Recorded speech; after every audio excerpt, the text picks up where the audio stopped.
Question 2a. How the United Nations has contributed to the maintenance of peace and security. The United Nations puts in place conflict resolution mechanisms to persuade opposing parties to negotiate for peace. The UN peacekeeping forces are sent to conflict areas to restore peace. The UN observers, mediators, and special envoys and representatives negotiate or arbitrate between opposing groups. The UN imposes sanctions against states that defies resolutions. The International Court of Justice, under the principle of justice and international law, settles disputes among members. The UN plays a role in drawing and assigning several arms control agreements.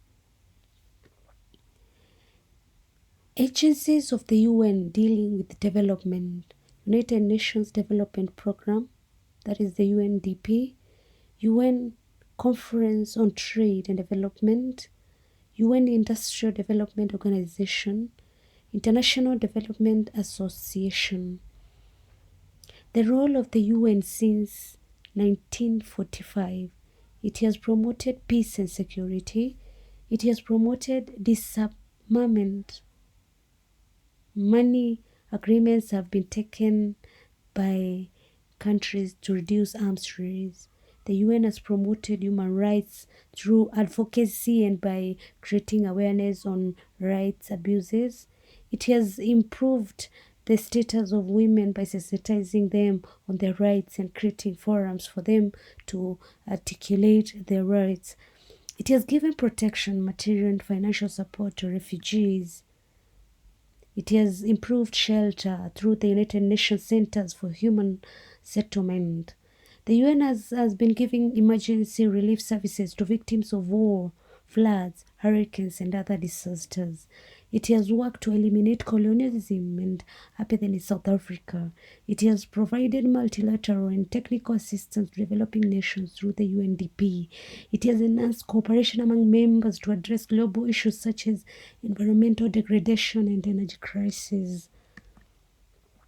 It has worked to combat terrorism through the UN International Convention of the Suppression of Terrorism Bombings.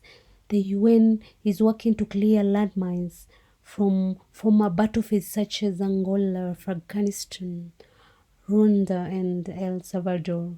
It has improved health standards by eradicating smallpox and conducting immunization against polio, measles, and other diseases.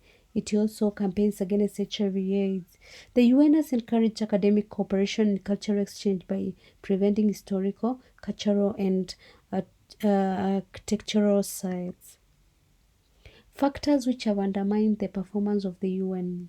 Ideological differences between capitalists and the communists caused the Cold War. Veto power of the Big Five undermined decisions and implementation of some UN policies. Border disputes or political conflicts have affected its functions. Members ignore its decisions because it has no army of its own. It has inadequate funds to facilitate its operation. UN members also belong to other organizations such as the Commonwealth and African Union, hence divided loyalty. The idea of national interest takes priority over international concerns. The arms race continue to instill fear and mistrust among members. Formation of the Afro-Asian Latin American bloc was a setback. These countries often voted as a bloc, delaying UN's efforts to fight terrorism. Difference in economic levels of development causes tension between the rich and the poor nations. Natural calamities like drought, epidemics, and floods have led to overstretching of resources and has delayed development.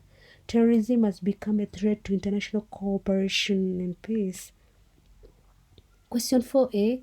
Aims of the Commonwealth of Nations: to promote world peace and international understanding, to enhance cooperation between member states in matters such as education, transport, sport, and economic development, to promote development in the poor member states, to ensure personal liberty and equality of rights to all citizens regardless of race, color, creed, or political beliefs. 4b. Advantages of being a member of the Commonwealth. Financial assistance is given to members from developing countries. Developing nations have been assisted in conducting market surveys, trades and fairs and marketing. Thanks a lot for subscribing and listening to me. God bless you.